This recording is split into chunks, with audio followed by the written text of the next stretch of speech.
everyone. I hope you all are doing well. Now close your eyes for a minute and envision Pakistan in 2040 and comment me what do you see exactly? Innovation, transformation or empowerment? You may see classrooms where students are taught how to think but not what to memorize. You may see empowerment not just in cities but in remote areas too, where technology connects talent to opportunity. Maybe we become more stronger economically because you will see how economy finally works for people, not against them.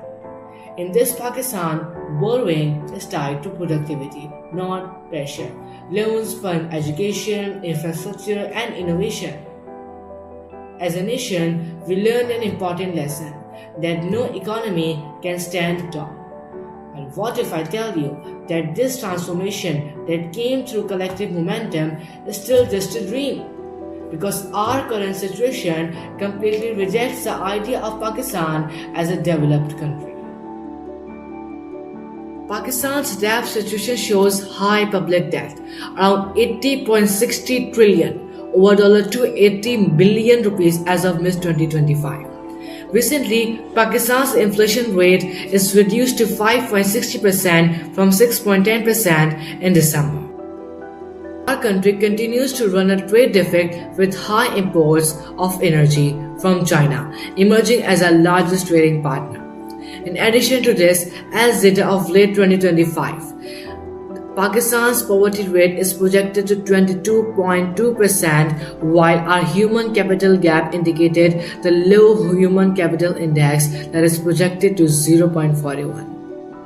On the other hand, according to WHO report, the leading causes of death in Pakistan are cardiovascular disease due to smoking, poor diet, and increasing impacts from climate change, air pollution, and terrorism claims many lives.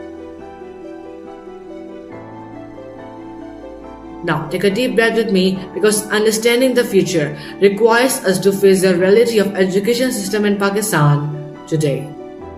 So, listen it carefully. Our literacy rate is 63% while nearly 25 million children are out of school and 77% of children under age of 10 don't know even how to write and read. Now, let's talk about corruption in Pakistan. According to Transparency International record of 2024 CPI Corruption Perception Index, Pakistan's rank is 135th out of 180 countries, scoring 27 out of 100, where 0 is highly corrupt and 100 is very clean.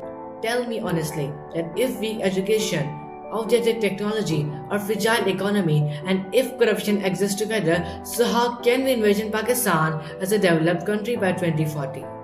I am not fully denying that Pakistan doesn't have this potential to be transformed by 2040. But you need to understand that current situation of Pakistan completely rejects the idea of Pakistan as a developed country. In conclusion to this, change doesn't start with power, it starts with character, and character starts with us. Thank you.